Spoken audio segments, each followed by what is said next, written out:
सुनाते सुनाते जब कितना टाइम पूरा हुआ, कल बताया था 21 साल पूरे हो गए। तो 21 साल में उनका 21 जन्म का जो वर्षा है हो गया। जब शुरुआत हुई सन 47 से, तो ऊपर चढ़ना शुरू की, ऊपर चलना शुरू किया था या नीचे?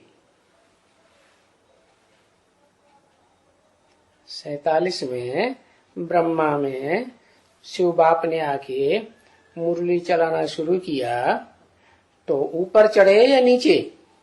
ऊपर चढ़े। पहले जन्म की सीढ़ी से लेकर के ऊपर की ओर चढ़ा। तो कोई बात गीता में भी लिखी हुई है, विपरिवर्तते, क्या भी माने विपरीत में परिवर्तन होता है ड्रामा। तो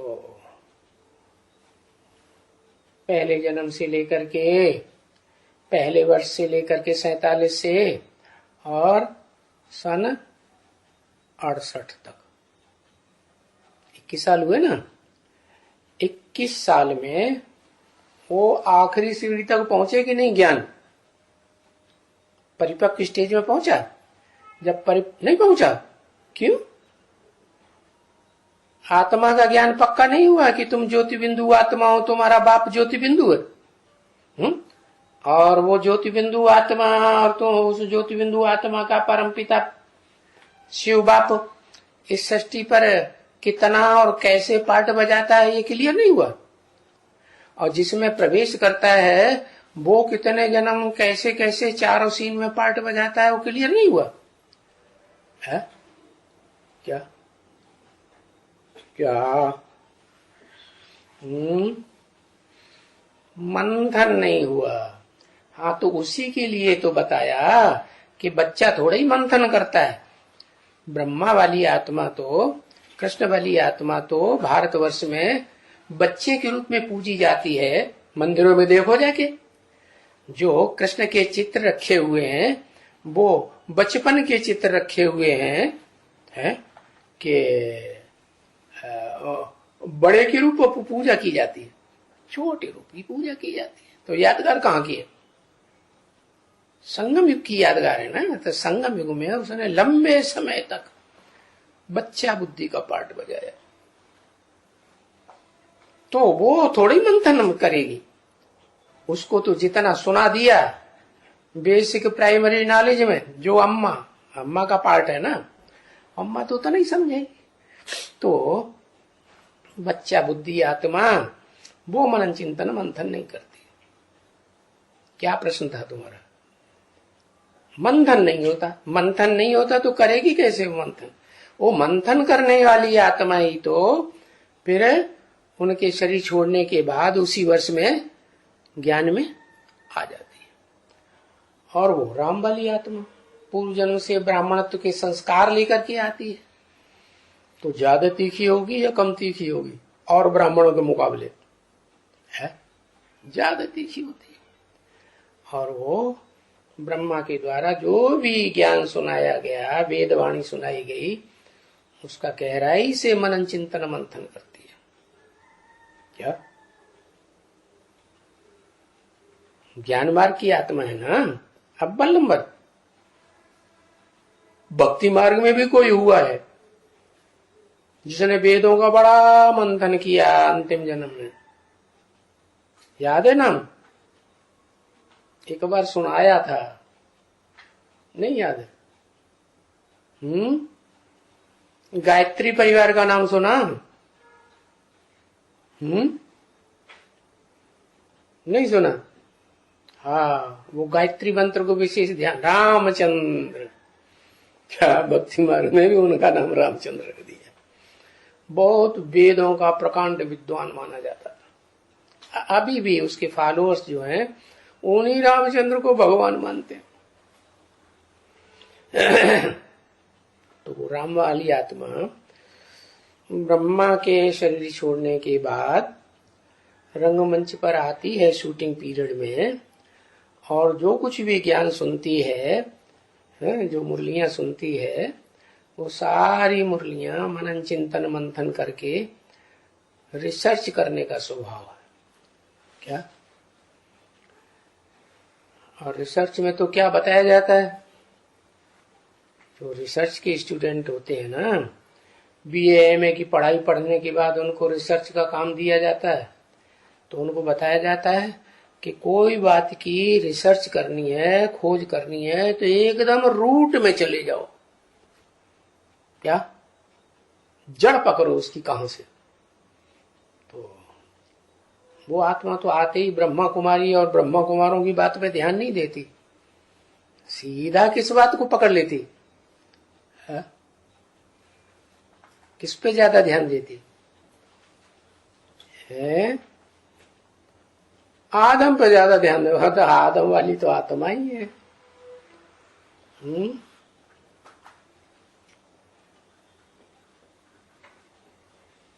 दादा लेखराज में ध्यान देती है तुम्हारा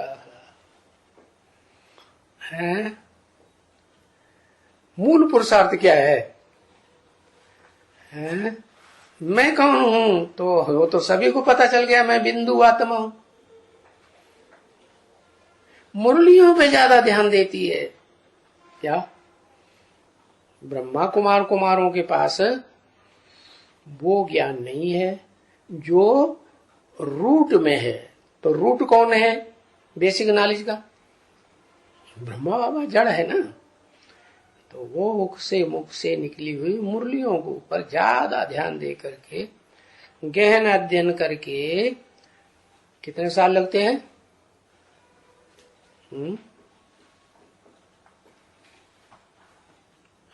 5 साल।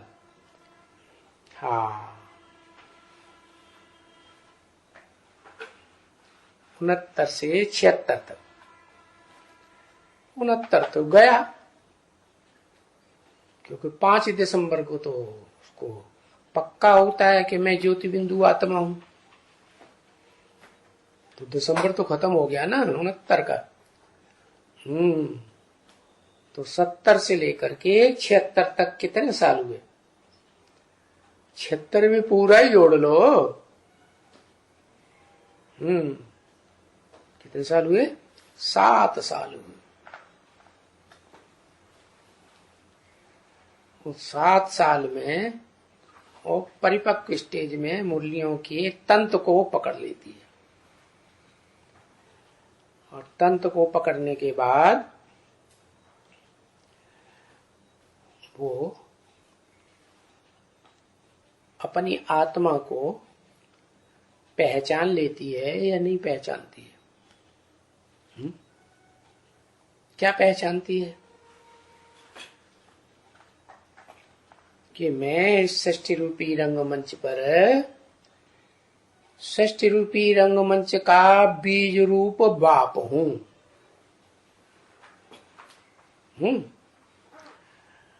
और जब बीज रूप बाप हूं तो गीता में तो लिखा हुआ है, मैं जब आता हूं तो पहले पहले किसको ज्ञान देता हूं?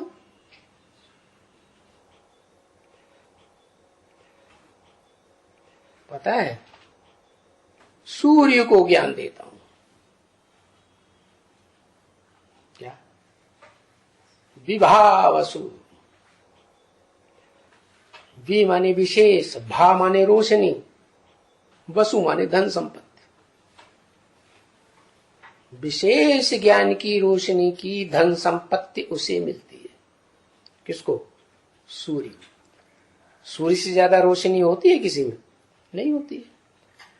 तो षष्ठी रूपी रंगमंच पर वो ज्ञान सूर्य के रूप में प्रैक्टिकल प्रत्यक्ष होने वाली आत्मा अपने को समझ ले, क्योंकि शिव बाप तो बिंदु है। षष्ठी रूपी रंगमंच पर अकेला सूर्य ही है। स्थूल रूप दुनिया में देखो कि कोई और भी है? सिर्फ सूर्य है चमकने वाला। सूर्य तो अकेला नहीं है। तारे हैं, चांद है, हैं, तो उनमें भी कोई ज्यादा चमकते हैं, कोई डिम डिम नहीं, कब थोड़े चमकते हैं। कोई अपने प्रकाश वाले होते हैं, टिमटिमाते रहते हैं। कोई अपने प्रकाश नहीं है, दूसरों से प्रकाश लेकर के, जैसे चंद्रमा खुद प्रकाशित नहीं है, सूर्य के प्रकाश से प्रकाशित है। तो ऐसे ही इस षष्ठी रूपी रंगमंच पर जो चैतन्य आत्माएं हैं, धरती के सितारे हैं, उनमें एक सितारा सूर्य के रूप में है। सारी षष्ठी पर जितने भी सितारे हैं उनमें मुखिया कौन है? सूर्य। तो सूर्य अगर कहा जाए तो वास्तव में तो सूर्य, ज्ञान सूर्य शिव है। कैसे? वो कभी किसी के अटैचमेंट में नहीं आता, रोशनी देता है, क्या संग का रंग भी मिलता है, देता है, लेकिन खुद नहीं फंसता। और जितने हैं वो सब, जो भी आत्माएं हैं, सब भोगी हैं, और भोग वासना में आकर के उनको संग का रंग लग जाता है। ये नियम है जो गीता में लिखा है, संगात संजायते कामा। काम की आस पूरी नहीं होती है, कामना पूरी नहीं होती है तो क्रोधात कामात भवति संभोग। तो ऐसे दिया ना, माना किसी का मन से,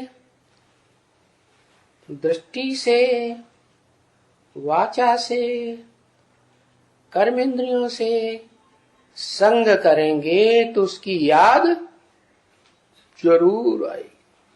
ये भोगी आत्माओं की बात बताई। और इस दुनिया में सब आत्माएं भोगी हैं। क्या एक आत्मा जो षष्ठी रूपी रंगमंच का हीरो है, बीज है, वो भी भोगी है। और वो सबसे जास्ती भोगी है कि सबसे कम है? सबसे जास्ती भोगी है। तो शिव बाप आते हैं तो उसी को पकड़ते हैं। भोगी होगा तो ज्यादा पतित बनेगा कि योगी होगा तो ज्यादा पतित बनेगा? भोगी ज्यादा पतित बनेगा। तो उसी आत्मा को पकड़ते हैं जो सबसे जास्ती पतित बन जाती। उसको एक को मुड्ढे को सुधार लिया क्या तो सब सुधर जाए।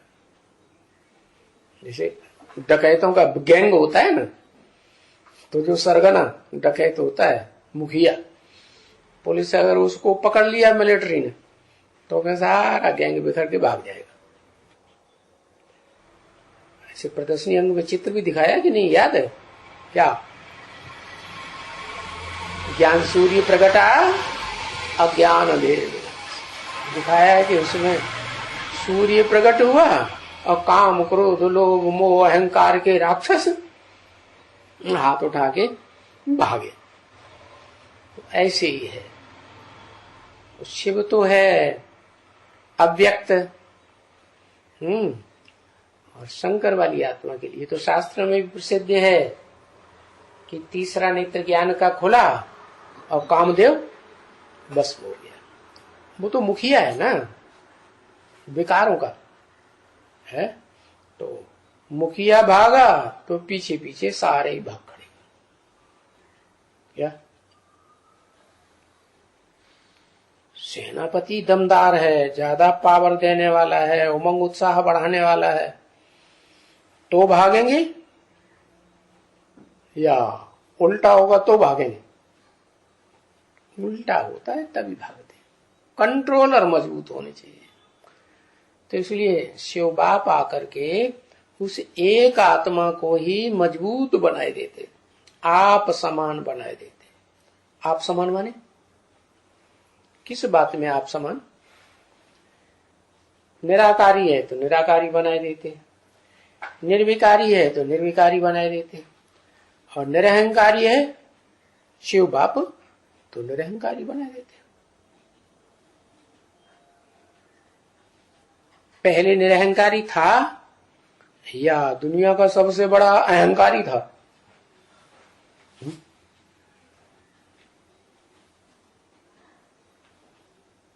सबसे बड़ा अहंकारी, नाम ही रख दिया है अहमदाबादी। पैदाइश ही कहां से होती है? अहमदाबाद से। तो इतना बड़ा अहंकारी को इतना बड़ा निरहंकारी बना देना, तो उसमें कौन सा गुण विशेष आएगा जिससे सबसे जास्ती भाग्य बनता है? एक गुण है विशेष जिससे सबसे जास्ती भाग्य बनता है, और प्रैक्टिकल में आज की दुनिया में भी देखा जाता है।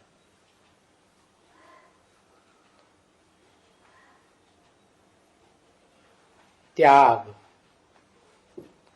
त्याग से भाग्य बनता है। शिव में क्या खासियत है? Supreme soul god father, heavenly god father में क्या खासियत है? कुछ नहीं चाहिए। तो उनकी तो बड़ी बात नहीं, क्योंकि उनको तो रथ ही नहीं है, तो स्वार्थी कहां से होंगे? रथ होगा, शरीर होगा, तो स्वार्थी होंगे। रथ ही नहीं होगा तो स्वार्थी कैसे? तो जिसमें प्रवेश करते हैं उसको आप समान बना करके, जो सबसे बड़ा स्वार्थी होता है, दुनिया का सबसे बड़ा भोग भोगने वाला, उसको निस्वार्थी बना देते हैं। क्या? कैसा? नाम क्या है? शिव का एक ही पक्का नाम है ना, शिव। शिव माने कल्याणकारी। तो जैसा नाम वैसा काम। तो जिसमें प्रवेश करता है मुकर्रर रूप से, उसको भी क्या बनाया? आप समान विश्व कल्याणकारी बना दिया। क्या? अपने रथ की चिंता नहीं। और जो रथ वाले हैं ना, जो भी स्वार्थी आत्माएं हैं दुनिया में, तो सभी स्वार्थी हैं, खास करके कलयुग के अंत में। तो सबको निस्वार्थ बनाने का ठेका लेता है। कैसे? रथ ही नहीं रहेगा तो क्या बन जाएंगे? स्वार्थी बनेंगे कि निस्वार्थी बनेंगे? निस्वार्थी। तो बताया कि वो आत्मा जो सोमनाथ कही जाती है, वो उस आत्मा को पकड़ती है जो इस सृष्टि रूपी रंगमंच पर पहले सबसे पहले रथ की इंद्रियों का भोग करना शुरू करती है। कौन है? कौन है वो आत्मा?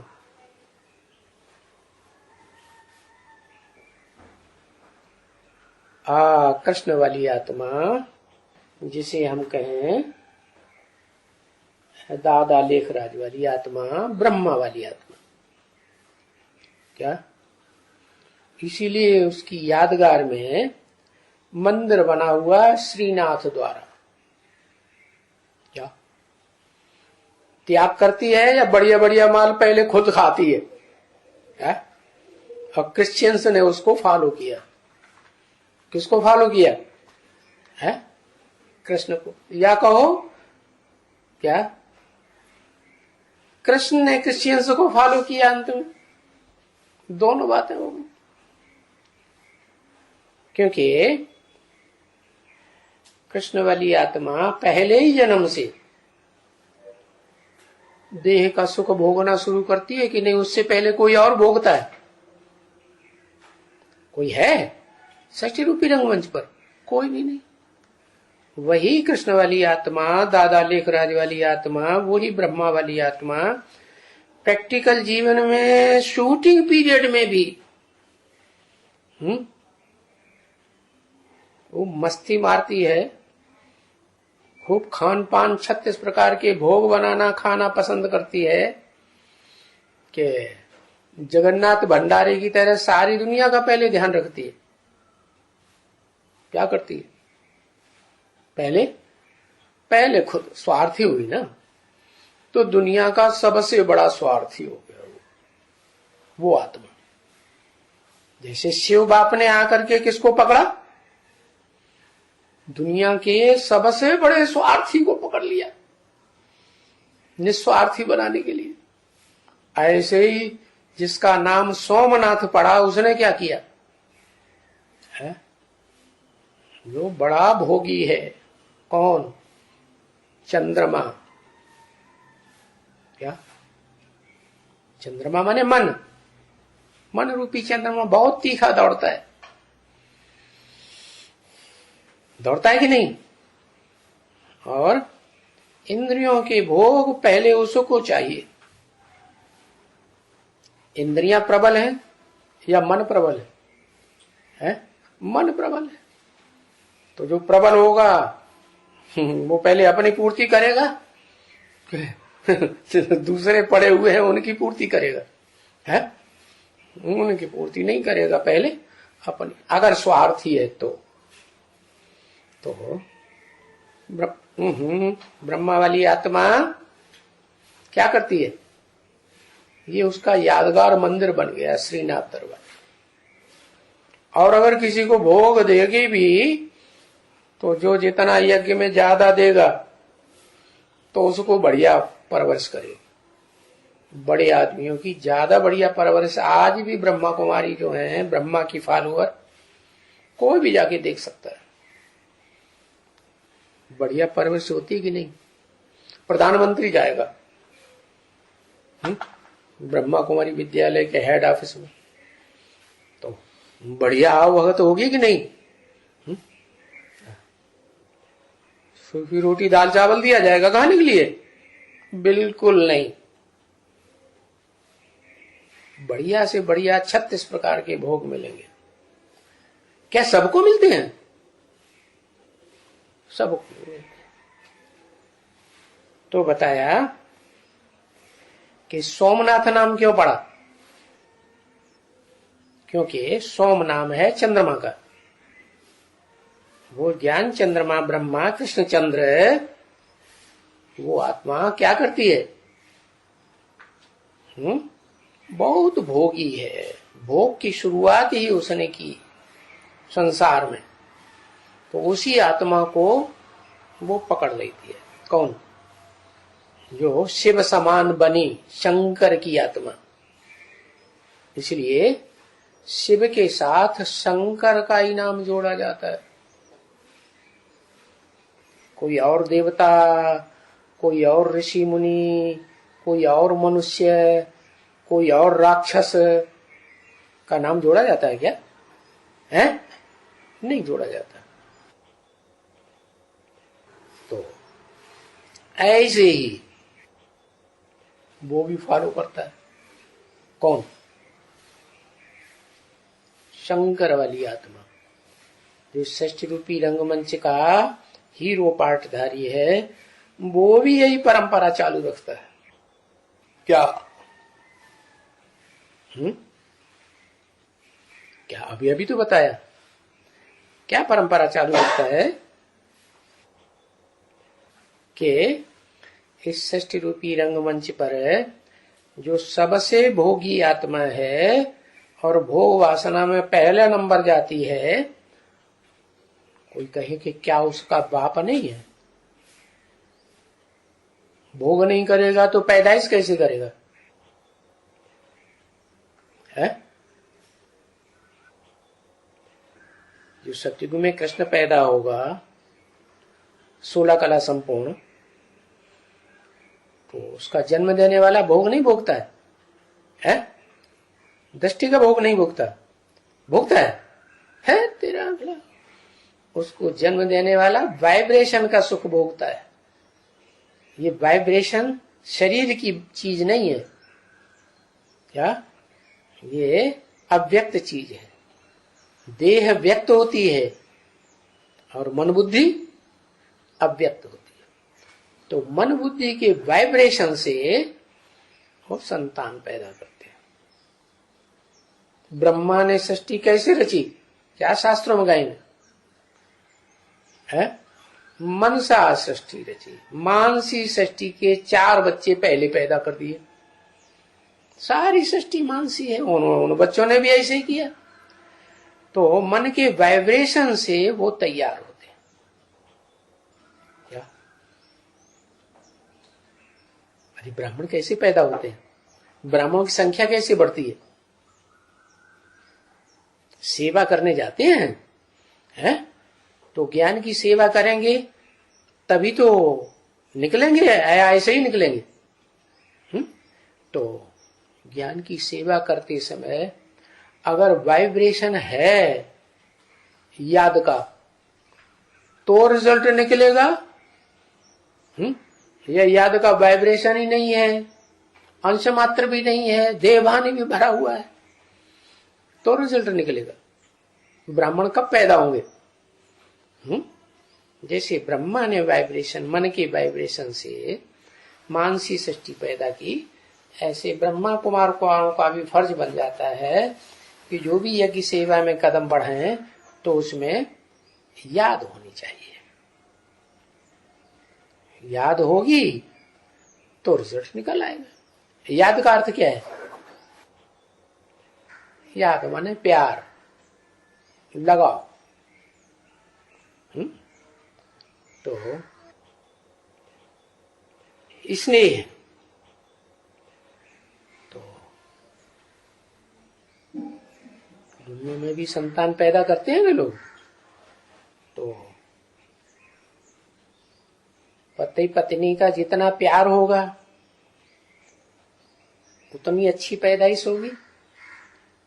कि मारामारी चल रही है, जबरदस्ती चल रही है, तो देवताई आत्मा पैदा होगी, राक्षसी आत्मा पैदा होगी। राक्षसी आत्मा पैदा होगी, सींगों वाली। तो ऐसे ही यहां पर भी बात है। जो कृष्ण वाली आत्मा सत्युग के आदि में 16 कला संपूर्ण जन्म लेती है, वो कलातीत से जन्म लेती है या 16 कला संपूर्ण से जन्म लेती है? कलातीत से जन्म लेती है। और कलातीत अतीन्द्रिय सुख तभी ही मिलता है जब वाइब्रेशन का सुख हो जाता है। उसको कहते हैं वैकुंठवासी। क्या? विष्णुलोक। विष्णुलोक में वाइब्रेशन की पावर काम करती है। तो ऐसे नहीं है कि 16 कला संपूर्ण सतयुग में जो पैदा हुआ पहला प्रिंस, तो उसका बाप भी देह का भोग करता होगा। क्या करता है? नहीं करता है। देह का अंश मात्र में, और उसकी यादगार पेड़ पौधों में भी दिखाई जाती है। कोई पौधा है? कौन सा है? बहुत खाता है ना, ये खाता था। हाँ, पपीता।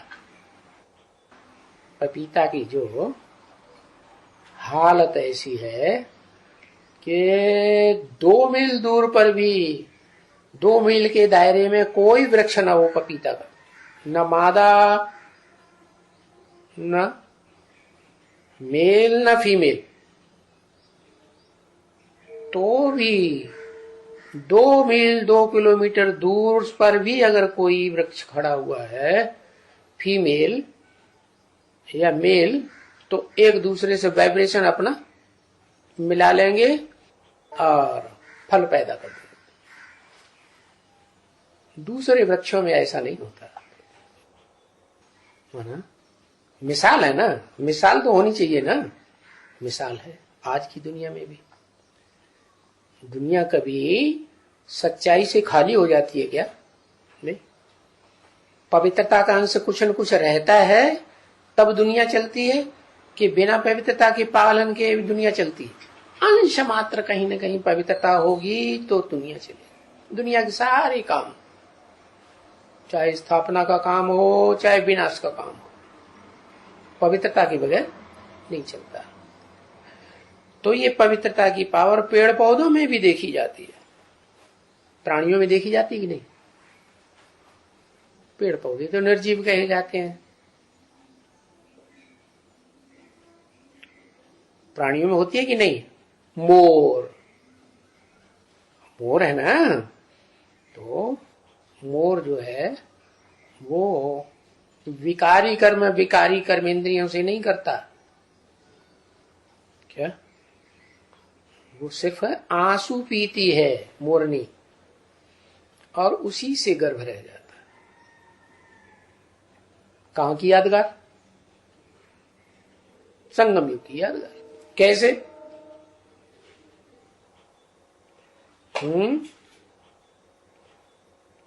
कैसे यादगार कहेंगे? क्या चलन?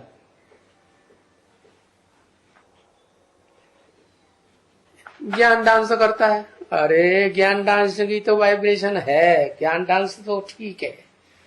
ज्ञान डांस करने से कोई बीज थोड़ा ही पड़ जाता है। ज्ञान डांस करने से आकर्षण होगा मोरनी को, बस। बीज कैसे पड़ जाएगा?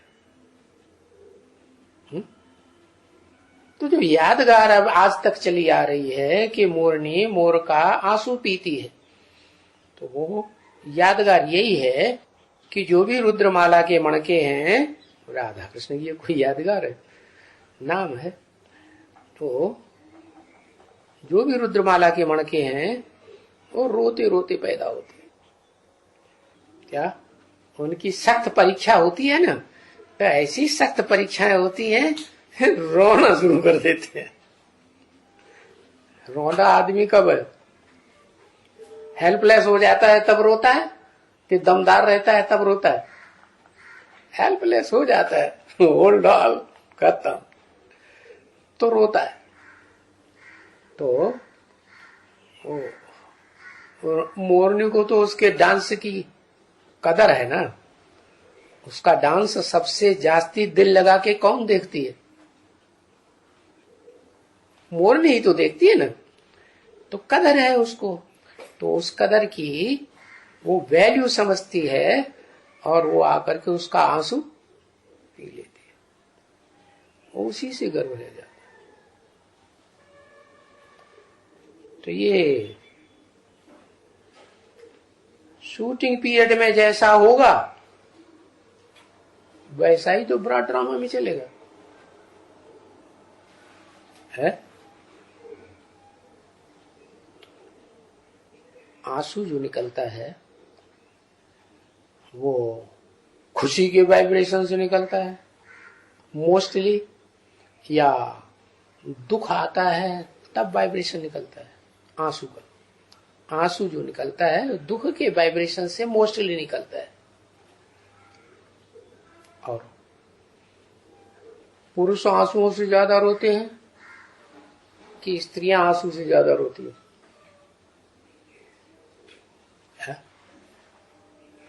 स्त्रियां ज्यादा रोती हैं आंसुओं से। पुरुष तो कठोर होता है ना, उसके आंसू नहीं निकलते, अंदर ही अंदर मन रोता है। क्या? लेकिन वो पुरुष है, अब पुरुष होते हुए भी आंसू से निकल पड़ता है। कहते भी है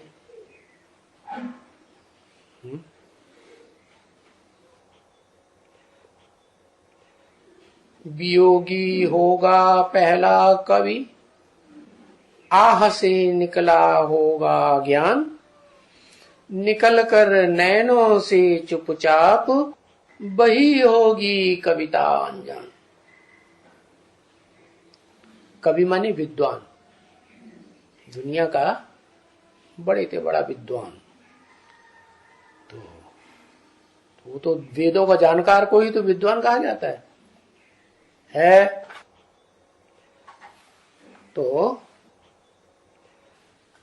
षष्ठी रूपी रंगमंच का जो हीरो पार्टधारी है वो पहला कवि भी है। उसका नाम मालूम है गीता में क्या दिया गया? शास्त्रकारों ने तो कुछ और समझ लिया। नहीं, व्यास तो द्वापर में हुआ। उसका नाम दिया है उषणा। क्या वो क्या है? उषा नाम। वो उषा नहीं है। उषा को फॉलो करने वाला है या उषा है पीछे पीछे जाने वाला। तो उषा तो सवेरे को प्रातः काल को लाल लाल उषा निकलती है ना, लालिमा भी कहते हैं उसे। तो उसके पीछे पीछे कौन भागता है? सूर्य भागता है। तो उसका नाम दिया है, ज्ञान सूर्य के रूप में पार्ट बजाने वाले का नाम दिया है उषणा। तब ये कवि ने किसी ने भाव विभोर होकर के गीत बनाया ना, तो उसमें ये सच्चाई आ गई कि पहला कवि कैसा होगा? वियोगी। वियोगी होगा पहला कवि।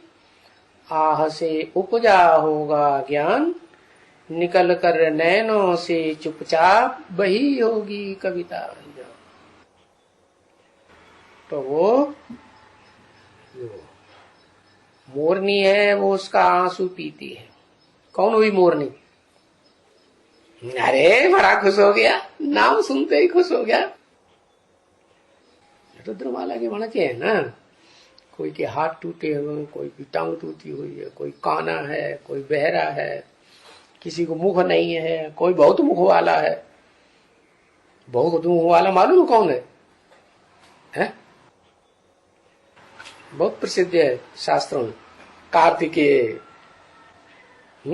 रावण नहीं। रावण तो मुख होते थोड़े ही 10 मुख होते हैं रावण को। वास्तव में षष्ठी का आरंभ हुआ तो कार्तिकेय है, उसका नाम है कार्तिकेय। क्यों कार्तिकेय नाम पड़ा है? उसकी अम्माओं का नाम क्या था? कृत्तिका। अब कृत्तिकाएं एक थी या अनेक थी? 6 कृत्तिकाएं थी।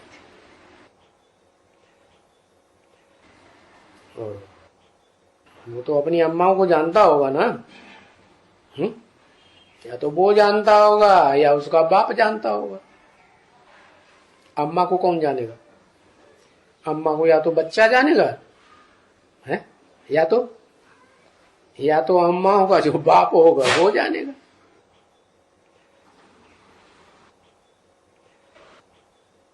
तो नाम कृत्तिका क्यों पड़ा?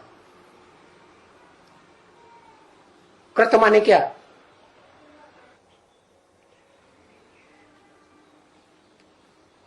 कृति नहीं, वो प्रकृति नहीं, सिर्फ कृति माने प्रकृष्ट कर्म करने वाली नहीं, सिर्फ कृति, कर्म किए। तो कर्म कौन सी युग से शुरू होते हैं? कर्मेंद्रियां कर्म करना कौन सी युग से शुरू करती है? द्वापर से। द्वापर से इब्राहिम आया और ये जो भ्रष्ट इंद्रियां हैं शरीर की, वहां से कर्म करना शुरू होता है। तो ये 6 धर्मों की 6 कृत्तिकाएं निकलती है, माताएं। कौन कौन से 6 धर्म होंगे?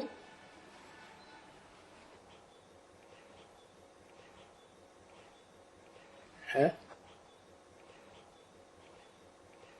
इस्लामी, बौद्धि, क्रिश्चियन, सन्यासी, मुस्लिम, सिख। ठीक है ना? ये 6 जो हैं पक्के आस्तिक है। सातवां जो आर्य समाज है वो आधा आस्तिक है, आधा नास्तिक है, उसको छोड़ दो। तो वो 6 धर्मों की जो 6 आधार मूर्त माताएं हैं ना, वो ही कृतिकाएं। कर्म को ज्यादा महत्व देते हैं, कर्म इंद्रियों के कर्म को, ज्ञान इंद्रियों को उतना महत्व नहीं देते। तो 6 आत्माएं, वो 6 माताएं 6 धर्मों से कनेक्टेड हुई ना, वो ही कृतिकाएं हैं। तो और वो औलाद उसकी कौन प्रसिद्ध है कृतिकाओं की? कार्तिकेय। जैसे ब्रह्मा, तो ब्रह्म में मात्रा नहीं है, फिर बच्चे बनते हैं तो ब्राह्मण, तो मात्रा बढ़ गई ना। विष्णु, मात्रा बढ़ी बच्चों की, फॉलोअर्स की। वैष्णव, शिव, शैव, बच्चे के अर्थ में मात्रा बढ़ती है ना, रचना बनती है, उस रचने की मात्रा बढ़ जाती है। तो ऐसे ही ये कार्तिकेय नाम पड़ा। और ये 6 माताओं का पुत्र है, तो 6 की तरफ बुद्धि जाएगी कि एक माता की तरफ बुद्धि जाएगी? 6 की तरफ। और गणेश जी की है एक माता। तो कौन बढ़िया हुआ? मैं बढ़िया हुआ। क्यों? किसको कोई प्यारा लगता है, किसको कोई प्यारा लगता है ना, है ना? तो गणेश जी कहते हैं कि मैं तो एक माता का बच्चा हूं, और कार्तिकेय क्या कहता है? तो कहता है एक ही माता का बच्चा है, और मैं तो 6 माताओं का बच्चा हूं। तो कौन बड़ा हुआ? एक वाला। क्यों एक वाला? क्यों?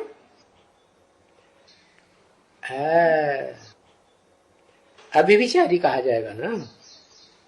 वैसे अभिविचारी तो वो भी नहीं कहा जाएगा, क्योंकि बाप तो होना चाहिए। जैसे ब्रह्मा कुमार है, वो कहते हैं हम ब्रह्मा कुमार हैं। उनसे कहो मुरली में तो बोला है कि प्रजापिता ब्रह्मा कुमार लिखना चाहिए, तुम बाप का नाम क्यों नहीं लेते?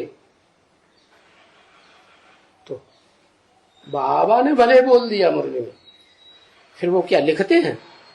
नहीं। तो गणेश जी क्या कहते हैं? अरे जैसे कलयुग में देवियों की पूजा होती है, या देवता को भी पूजा देवियों के साथ मानते हैं? नहीं मानते। तो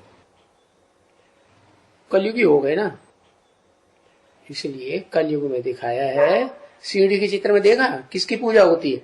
गणेश जी की भी पूजा होती है और हनुमान जी की पूजा। जानवर बुद्धि है, इतनी बात बुद्धि में नहीं बैठती। ब्रह्मा कुमारियों को कितना भी समझाओ प्रजापिता लिखो, अपने विद्यालय का नाम तो लिख दिया, प्रजापिता ब्रह्मा कुमारी सूर्य विश्वविद्यालय, लेकिन अपने नाम के आगे प्रजापिता शब्द नहीं लगाए। तो बात चल रही थी क्या? सोमनाथ मंदिर की। सोम माने चंद्रमा, और चंद्रमा, ज्ञान चंद्रमा को नाथने वाला कौन? वही शिव या शंकर है? शंकर। चंद्रमा को लगाम लगाने का काम शिव नहीं करता। शिव का काम है शंकर के ऊपर सवारी करना, और शंकर का काम है चंद्रमा के ऊपर कंट्रोल करना। हाँ, बचपन की बात दूसरी है। बच्चा बुद्धि है, उतना विकसित बुद्धि नहीं है, कम कला की आत्मा है, अधूरा चंद्रमा है, तो बच्चे को प्यार दिया जाता है तो मस्तक पे धारण कर लिया। सभी माँ बाप ऐसे ही करते हैं। जब पावरफुल बनता है तो फिर सर के ऊपर थोड़े ही चढ़ाते हैं। पावरफुल बन गया, समझदार बन गया, तो समझदार बच्चा बाप को रिगार्ड देगा या बाप बच्चे को विशेष रिगार्ड देगा? कौन नमस्ते करेगा? बच्चा जो है वो बाप को नमः बुद्धि झुकाएगा। तो ऐसे ही दिखाया है कि ये जो भारत में सोमनाथ मंदिर पहला पहला बना, पहला पहला यादगार क्यों बना?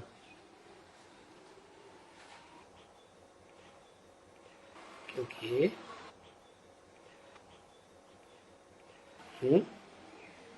क्योंकि कृष्ण वाली आत्मा जो षष्ठी रूपी रंगमंच पर जन्म लेकर के पार्ट बजाती है 16 कला संपूर्ण का, वो पहला प्रंश है।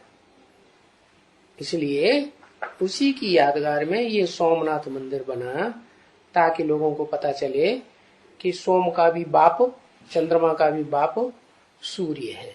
फिर माता कौन है? आप तो सूर्य हो गया, सूर्य से रोशनी लेता है। जो बुद्धि की पावर आती है बच्चों में, वो कहां से आती है? देह की जो पावर आती है वो भी कहां से आती है? धरणी में भी कहां से आती है? पिता से आती है। परम ब्रह्म तो खुद ही माता है। यहां तो सोम की बात है, परम ब्रह्म का तो पार्ट खत्म हो गया। सत्युग के आदि में परम ब्रह्म का पार्ट रहा नहीं। परम ब्रह्म माने बड़े ते बड़ा ब्रह्मा, बड़े ते बड़ा ब्रह्मा सो विष्णु बन गया। तो लक्ष्य प्राप्त हो गया कि नहीं? तो ये सत्युग में भी पार्ट विष्णु का है। विष्णु का पार्ट सत्युग में थोड़ा ही है। विष्णु का पार्ट सिर्फ है वैकुंठ में है, विष्णु लोक में है। वो सबसे ऊंचे से ऊंचा लोक है, जहां अतीन्द्रिय सुख में रहते हैं सब, सारी जंट्री। लेकिन जब सतयुग शुरू होता है, पहला सीन ब्रॉड ड्रामा का, तो उसमें कृष्ण वाली जो आत्मा है वो 16 कला संपूर्ण पहला देवता बनता है। तो उसको जन्म दिया। उसको देह में बांधने वाली आत्मा कौन? क्योंकि मां के पेट में तो पहले देह बनती है, 5 तत्वों का पुतला तैयार होता है, या आत्मा प्रवेश करती है। पुतला तैयार होता है। तो पुतला तो उसमें ज्यादा खर्चा किसका होता है, माँ का या बाप का? माँ का खर्चा होता है। सारे शरीर की सारी ताकत माँ की बच्चे में जाती है ना। लेकिन उसमें जो आत्मा आई, वो आत्मा जो आने वाली है, उसके संस्कार के अनुसार उसका शरीर बनाना। गर्भ में जो शरीर बनता है वो किस आधार पर बनता है? जो आत्मा उस शरीर में आने वाली होगी उसके वाइब्रेशन के आधार पर बनेगा ना। तो उसके वाइब्रेशन को बनाने वाला कौन? निमित्त कौन हुआ? शूटिंग पीरियड में बाप। क्योंकि जैसे आत्माओं के बाप ने आत्मा को तैयार किया, बड़ा पार्टधारी आत्मा को तैयार किया, बड़ी बैटरी को तैयार किया, ऐसे वो बैटरी छोटी बैटरी को तैयार करती। तो सोमनाथ नाम पड़ा। फिर बबूलनाथ नाम किसका?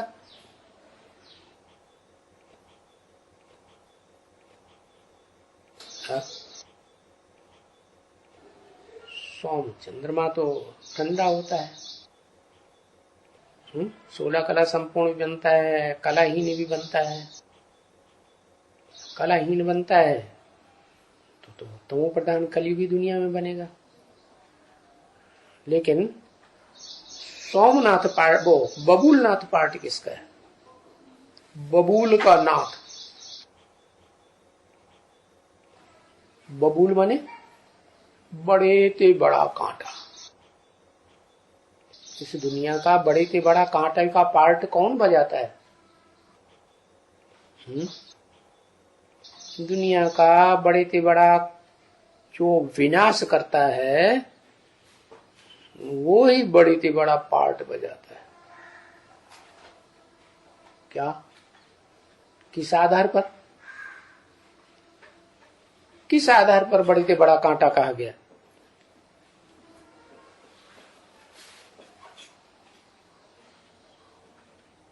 इम्प्योरिटी, काम विकार के आधार पर। काम जो है ना, वो बड़े से बड़ा काम का कांटा बताया ना, तो वो बड़े से बड़े कांटे को कंट्रोल करने वाली आत्मा कौन? भारतवासी तो जानते ही नहीं कि बबूलनाथ कौन है, सोमनाथ कौन है, शिव कौन है, कुछ भी नहीं जानते। लेकिन नाम अलग अलग हैं तो काम भी अलग अलग होंगे ना। तो बबूलनाथ किसे कहेंगे? और बबूलनाथ के मंदिर की यादगार कहां बनी हुई है? बम्बई। पहले नाम बम्बई था। क्या क्या नाम था? बम्बई। क्यों नाम पड़ा?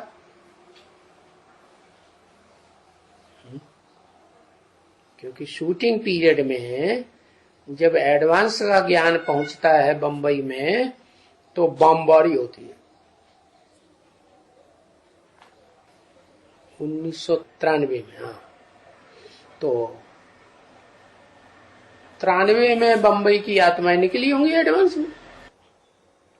कब निकली पता ही नहीं। तो एडवांस की आत्माएं माने रुद्रमाला। महारुद्र हो गया उनका मुखिया, माने शंकर। और शंकर को कहा जाता है हर हर बम बम। तो बम बम की नगरी है। तो शास्त्रों में भी वो प्रसिद्ध है। उसी का नाम पड़ गया क्या? बम्बई। फिर अभी बदल करके प्रजातंत्र शासन में नाम क्या रख दिया? मुंबई। क्यों? ये किसके आधार पर नाम रख दिया? मुंबा देवी। ये मुंबा देवी नाम क्यों पड़ा?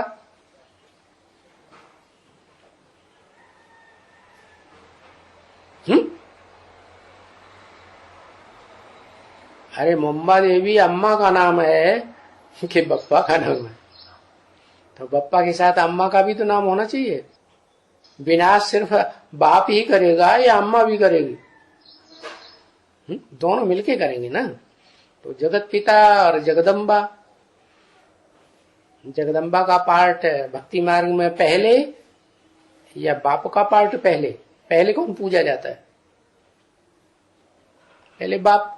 और बाद में कलयुग की शुरुआत में, कलयुग की शुरुआत से लेकर के देवियों की पूजा होती है। तो इसी आधार पर कलयुग के अंत में आकर के जो प्रजातंत्र शासन चलता है, प्रजा के ऊपर प्रजा का राज्य। हम कोई बाप को नहीं मानेंगे जो राजयोग सिखा करके राजाई देता हो। हमें राजाई से नफरत है। क्या चाहिए? मंत्री भले बना दो, बड़ा बड़ा। क्या बना दो? हाँ, प्रेसिडेंट बना दो, मंत्री बना दो, महामंत्री बना दो, कुछ भी बना दो। राजाई नहीं। राजाई नाम से ही नफरत।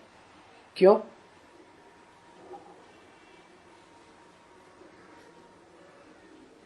जब शूटिंग पीरियड हुआ तो उन्होंने राजयोग का ज्ञान सीखा ही नहीं। क्यों? शूटिंग पीरियड जब होता है तो किसका शासन चलता है भारत में? राजाओं का शासन चलता है कि प्रजातंत्र शासन चलता है? प्रजातंत्र। तो प्रजातंत्र शासन में जिनको कुर्सी मिल गई वो अपने कुर्सी के नशे में रहते हैं।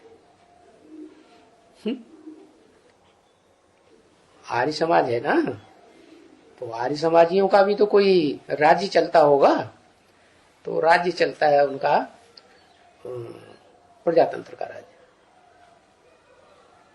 वो साकार भगवान को मानते ही नहीं, साकार देवताओं को नहीं मानते, देवताओं में जो बड़ा देवता है महादेव उसको भी नहीं मानते। बस वेद वेद वेद वेद वेद चिल्लाते रहे। वेदों का तंत्र क्या है वो पता ही नहीं। ढेर सारे गुरुकुल खोले हुए हैं, बस उनमें 2-3 घंटे वेद की शिक्षा दी जाएगी।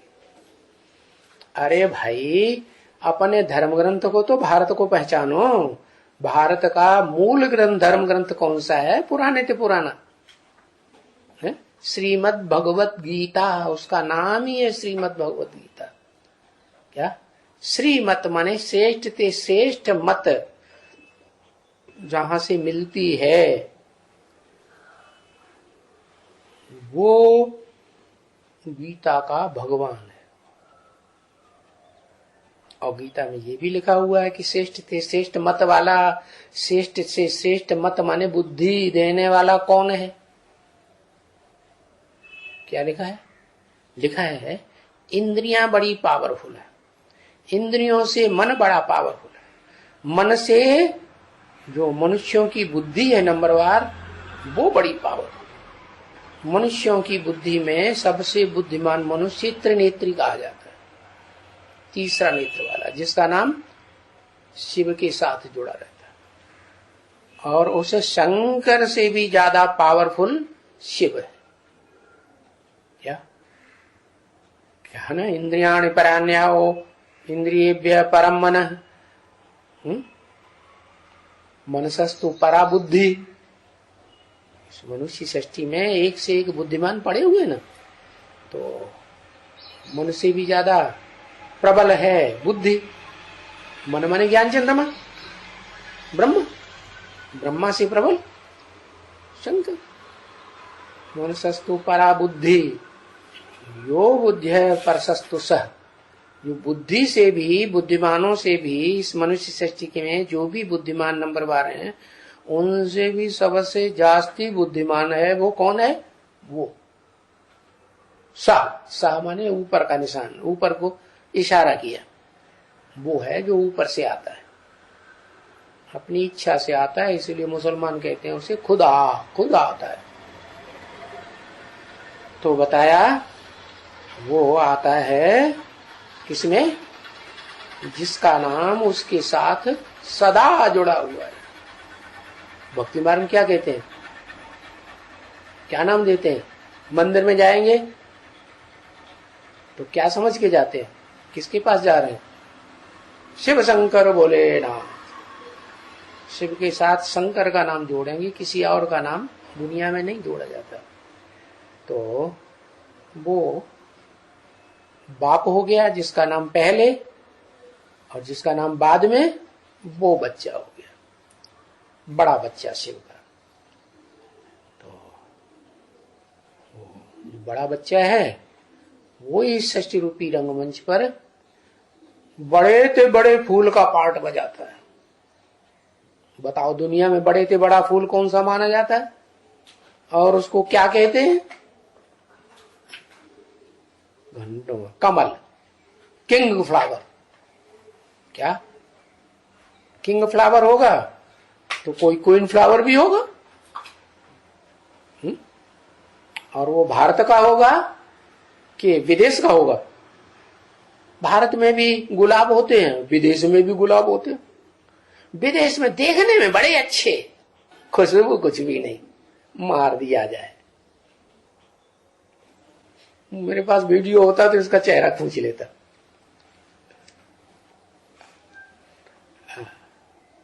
विदेश में क्या खासियत होती है गुलाब के फूलों की, विदेशी फूलों की? खुशबू नहीं होती है। खुशबू कौन सी होती है? खुशबू किसे कहते हैं, बदबू किसे कहते हैं?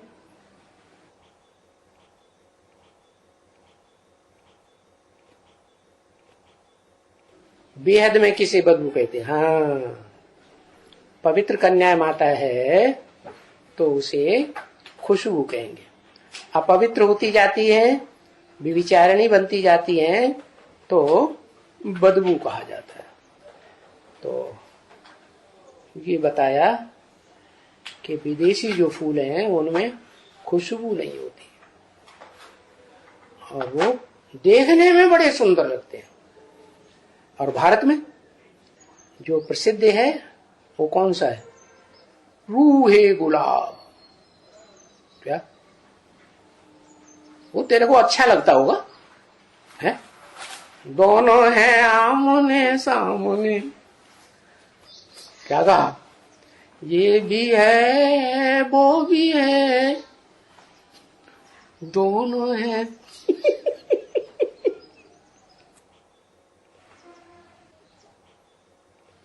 ओम शांति।